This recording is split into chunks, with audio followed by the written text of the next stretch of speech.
Halo, apa kabar semuanya? Jumpa lagi dengan saya Furqon Irtiza di channel Alur Cerita. Apa kabar semuanya? Semoga baik-baik saja ya. Iyalah, baik-baik saja ya, jangan sakit-sakit. Oke, kali ini kita akan membahas sebuah film India, film action India yang pastinya sangat seru untuk ditonton. Oke, gak usah lama-lama, langsung saja ini dia ceritanya.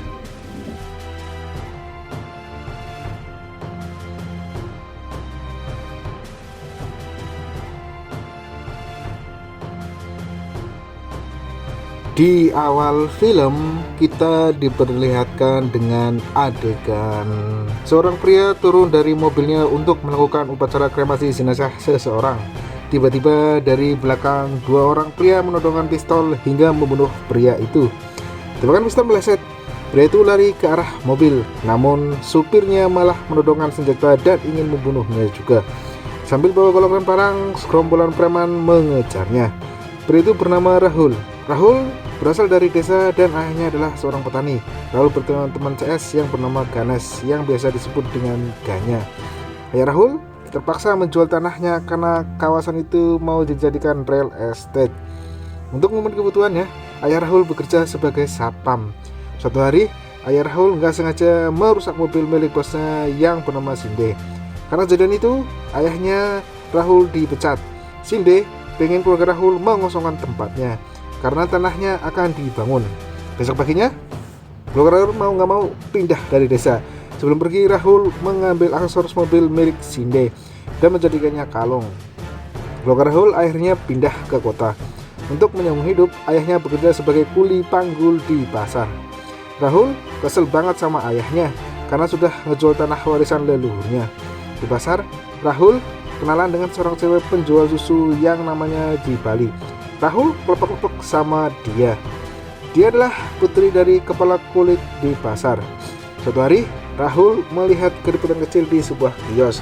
Ternyata seorang petani menjual sayur kepada pemilik kios dengan harga yang sangat murah. Rahul dan Ganya mendekati petani itu dan nanya, berapa harga sayur yang ia jual oleh kios. Tiba-tiba dari belakang pemilik kios muncul dan langsung menendang Rahul. Rahul dan Ganya dibawa ke kios miliknya. Mereka dipukuli dan dimarahi Rahul. Rahul hanya bisa terdiam, dimarahi oleh pemilik kios. Di samping Rahul ada sebuah besi untuk mengangkat karung. Ia mengambil besi itu dan langsung menikam pemilik kios hingga tewas. Ini adalah Uday. Ia adalah polisi yang menangani kasus Rahul. Uday mempunyai atasan yang bernama Inspektur Kadu. Rahul ditangkap polisi dan dijebloskan dalam penjara. Di penjara, seorang penjahat bernama Nanyabai membuat keributan dengan menggorok leher saingannya menggunakan piring. Kejadian itu membuat geger penjara. Polisi datang untuk menenangkan. Semua orang memperhatikan Bai. Namun Rahul yang lagi makan malah cuek aja. Ia malah asik makan. Lihat itu, Bai nanya ke polisi, siapa orang itu? Polisi ngasih tahu kalau dia berasal dari musik dan besok akan disidang di bareng dengan Bai. Besoknya, Bai turun dari mobil polisi dan langsung disambut oleh anak buahnya. Rahul yang akan disidang berjalan melewati Bai. Bai memperhatikan Rahul. Ibu dan ayah Rahul sudah menunggu di luar pengadilan. Ibu Rahul menangis melihat nasib ayahnya. Rahul ngomong ke ayahnya, ini adalah hasil orang tua yang ngejual tanah leluhurnya. Apakah ayah punya pengacara untuk membelaku? Ayah Rahul hanya bisa terdiam mendengar itu. Ibunya ngasih tahu kalau mereka sudah pergi ke beberapa pengacara, namun mereka tidak sanggup untuk membayarnya. Bayang lagi sambil berjalan mendengar obrolan Rahul dan orang tuanya. Ia memberitakan kepada anak buahnya untuk mencarikan pengacara untuk Rahul. Scene pun berpindah. Rahul masih dikejar sama gerombolan preman. Rahul ketemu sama pengacara yang dulu pernah ngebelanya waktu persidangan. Rahul naik motor pengacara itu dan mengejarnya. Scene berpindah. Setelah keluar dari penjara, Rahul menjadi anak buah Bai. Pengacara ngurusin tanah yang akan dijadikan properti. Tanah tersebut memiliki 21 ahli waris yang beberapa daerah. Pengacara dan anak buahnya kesulitan untuk mengerjakannya. Rahul mengajukan diri untuk mengerjakan kasus itu. Awalnya Bai ragu, namun ia mencoba memberi kesempatan untuk Rahul mengerjakannya. Jika Rahul bisa mengerjakan pekerjaan itu dengan lancar, maka ia akan tetap menjadi anak buah Bai. Tapi kalau gagal, dia akan dibuang. Besok harinya, Rahul Ganya, dan pengacara menemui para ahli waris tanah tersebut. Mereka memaksa agar semua ahli waris mau tanda tangan menjual tanah mereka. Sampai-sampai ahli waris yang ke-21 yang masih sekolah dijemput paksa agar bisa tanda tangan. Rahul akhirnya sukses mengerjakan pekerjaan itu.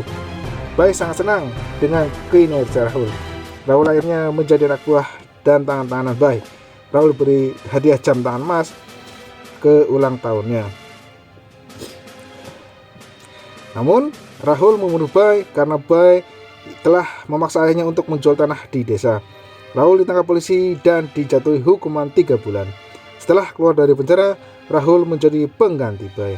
Ia menguasai pasar dan semua tempat yang ada di kota. Lalu ia pergi ke pasar untuk menemui ayahnya. Rahul ngomong ke ayahnya, mulai sekarang ayahnya nggak usah jadi kuli panggul lagi, karena pasar sudah dikuasai oleh Rahul. Ayah Rahul ngomong kalau semua ini ia lakukan untuk tanggung jawab karena sudah ngejual tanah leluhurnya. Jadi akan melakukannya sampai mati. Ayahnya meminta agar Rahul meninggalkan pekerjaannya sebagai gangster dan kembali ke dunia yang dulu. Setelah mendengarkan ayahnya ngomong, Rahul kembali ke mobilnya sambil menangis. Semua orang memperhatikan Rahul dan akhirnya ia pergi meninggalkan pasar. Scene berpindah. Rahul masih berada di motor bareng sama pengacara. Tiba-tiba seorang penjual balon melintas dan menabrak motor pengacara itu. Rahul jatuh dari motornya. Gerombolan preman masih mengejar dan ingin membunuh Rahul. Rahul meminta handphone pengacara dan ia langsung lari. Rahul menelpon anak buahnya yang bernama Manyu. Manyu masih sekolah dan ia lagi upacara. Ia mengangkat telepon dari Rahul tapi ketahuan sama gurunya, dan handphone Manyu pun disita sama gurunya. Scene pun berpindah karena yang dijual oleh ayah Rahul berubah menjadi perkotaan gedung bertingkat. Gedung itu bernama Taman IT. Rahul mendatangi pemilik gedung dan ngomong kalau dia adalah yang menguasai tempat ini. Si pemilik gedung cuman bisa cengir-cengir mendengar itu. Rahul ngasih tahu kalau dia sudah mencuri keponakannya. Sekarang tinggal pilih apakah lebih sayang ponakannya atau memberinya memo untuk membayar uang keamanan. Setelah ngomong itu, Rahul dan Ganya pun pergi. Di kantor polisi, sekumpulan gangster mendapat hukuman pelapor setiap hari. Gangster itu diketuai oleh Daya. Polisi ngasih tahu Rahul memiliki perjanjian kontrak sebesar 2,1 juta rupiah di wilayah kekuasaan Daya. Mendengar itu, Daya merasa tersaingi oleh Rahul. Dia keluar dari kantor polisi dan ngomong kalau dia akan mengambil alih kontrak itu. Rahul dan anak buahnya lagi nongkrong sambil minum teh susu di pasar. Rahul ngomong ke ayahnya kalau dia mau nikahin putrinya. Mendengar itu, ayah di Bali ngasih tahu kalau penjahat seperti Rahul ada masa expirednya seperti obat. Kalau sepertinya sudah habis, maka dia akan dibuang. Saya tidak akan menikahkan putriku dengan orang seperti itu. Sambil ngekek-ngekek, Rahul ngasih tahu kalau dia sudah tidur dengan Di Bali. Kedua hari itu, Di Bali merasa dipermalukan. Dia ngedeketin Rahul dan ngomong, memang aku pernah tidur denganmu. Terus apakah karena itu kamu bisa memaksaku untuk menikahimu? Ngedengar itu, Rahul langsung tersinggung dan marah. Ia lalu mendorong Bali. Tiba-tiba anak Rahul datang sudah berlumuran darah dan ngasih tahu kalau truknya diserang oleh Daya dan suatu orang terbunuh. Lalu anak buahnya langsung menuju ke TKP. Dia melihat salah seorang anak buahnya sudah menjadi mayat. Daya langsung mencari Daya kemana-mana. Dia juga membunuh satu orang anak buah Daya. Daya mendatangi gedung Taman IT dan berbuat onar di sana. Dia mengancam salah satu karyawan. Dia ngomong kalau gedung Taman IT ini adalah wilayah kekuasaannya, bukan Rahul. Rahul mendengar berita kalau Daya membuat onar di Taman IT. Dia dan anak buahnya langsung mendatangi markas Daya. Rahul ngumpukin Daya di depan anak buahnya. Rahul ngomong kalau keamanan di Taman IT adalah milik kekuasaannya. Ini adalah Vidya. Ia dan ketua gangster lain saingan dari Rahul. Vidya membuat para petani untuk menjual tanahnya. Vidya menyuruh Rahul karena anak Rahul merebut wilayah kekuasaannya. Daya dan Vidya bekerja untuk ketua IMLA. Polisi memprovokasi ketua MLA dengan ngomong kalau Rahul akan mengganti calon MLA. Dengar itu, ketua MLA memerintahkan Daya dan fitnah untuk menyingkirkan Rahul. Sementara itu, polisi sudah mengetahui kalau mulai terjadi aksi pembunuhan antar gangster. Polisi membiarkan itu terjadi karena dengan begitu polisi tidak perlu repot-repot menembaki para gangster itu. Besok harinya, Widya Daya dan anak buahnya diarak oleh polisi keliling kota pakai celana kolor doang. Mr. Kadru ngomong, karena ini semua adalah ide dari Rahul. Dia sudah mempermalukanmu. Inspektur Kadru sengaja ngomong itu agar Widya dan Daya merasa dendam dengan Rahul. Suatu hari, Rahul ketemu di jalan dengan Gaya. Gaya pakai motor bareng sama Manyu. Rahul dari mobil dan meminta Manyu untuk naik ke mobilnya. Rahul naik motor bareng sama Daya. Di pinggir jalan, anak buah Widya sudah memantau Rahul. Pas nyampe tempat sepi, anak buah Widya menyerang mobil Mahul. Mereka memecahkan kaca dan merusak mobil Rahul. Mereka mencari Rahul, tetapi tidak ada. Dari belakang, Rahul bareng Gaya nongol. Anak buah Widya langsung ngejar Rahul dan ingin membunuhnya. Sebuah sabetan parang mengenai telinga Rahul. Tapi Rahul berhasil kabur dari anak buah Widya. Rahul kembali ke markasnya. Manyu dimari sama Rahul karena mau masuk ke dalam mobilnya. Rahul sangat panik dan takut terjadi apa-apa dengan Manyu. Rahul meminta pistol ke anak buahnya dan memberikannya kepada Manyu. Ganya ngasih tahu Rahul kalau Manyu masih kecil, ia belum siap untuk memegang pistol. Namun Rahul malah nanya ke Manyu, kalau suatu hari akan telepon, apa kamu siap untuk membantuku? Manyu pun menjawab, saya siap. Rahul bertemu dengan Manyu ketika ia sedang naik mobil dengan Danya. Ia melihat seorang anak laki-laki sedang dikeroyok oleh temannya. Beberapa lama, gurunya datang dan membubarkan mereka. Gurunya nanya ke Manyu, siapa yang memukulimu? Manyu jawab, tidak ada yang memukulinya. Dia terluka pas lagi main. Gurunya pun lantas pergi. Manyu ditanya sama temannya, kenapa kamu berbohong pada guru? Manyu jawab, kalau dia jujur, dia tidak bisa balas dendam. Rahul yang lagi di dalam mobil ngeliatin Manyu dari jauh. Suatu hari, Rahul mendapat telepon dari anak buahnya. Anak buahnya ngomong kalau Sinde ingin membunuh Rahul. Malam harinya, Rahul dan anak buahnya menemuin Sinde di jalan. Begitu sambil mobil lewat, ia langsung menghadangnya. Sinde yang lagi sama keluarganya keluar dari mobil. Rahul langsung lepas leher Sinde hingga tewas. Rahul ngedatengin rumah kita karena dialah yang membunuh petani agar menjual tanah di desanya. Rahul berniat akan memutilasinya, tetapi ketika ia akan membunuh Vita, dari kaca muncul adik Rahul. Melihat adiknya, Rahul jadi bengong. Rahul mengurungkan niatnya untuk membunuh Vita. Ia mendatangi rumah orang tuanya. Rahul memukuli adiknya. Ia ngomong, kenapa ia tidak mau tinggal bersamanya, malah bekerja untuk Vita, orang yang telah merebut tanah leluhurnya. Ibunya ngasih tahu kalau adiknya bekerja untuk memenuhi kebutuhan keluarganya. Rahul menyalahkan ayahnya karena dia menjual tanah leluhurnya. Nasib keluarganya jadi seperti ini. Ibu Rahul mengusir Rahul keluar dari rumahnya. Dia ngomong, gak sudi anak menjadi penjahat. Rahul juga ngomong, kalau gak sudi anak penjahat, kenapa kalian masih menyimpan foto saya? Hanya ngejawab, kami menyimpan fotomu karena jika suatu hari nanti kamu dibunuh, kami bisa menaruh bunga di atasnya. Sambil menangis, ibu Rahul menarik Rahul agar keluar dari rumahnya. Uday pergi ke kantor pakai motornya. Begitu masuk, ia langsung mencari Inspektur Kadru. Pas ketemu, ia langsung ngomong kalau Rahul akan dibunuh di acara arak-arakan nanti malam. Mendengar itu, Inspektur Kadru langsung ketawa. Inspektur langsung kasih tahu kalau ia udah tahu berita itu.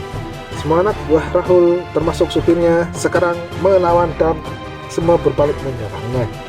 Rahul mendatangi ayahnya yang lagi ada di pasar. Dia membawa tas yang berisi uang 10 juta rupiah dan ngasih itu ke ayahnya.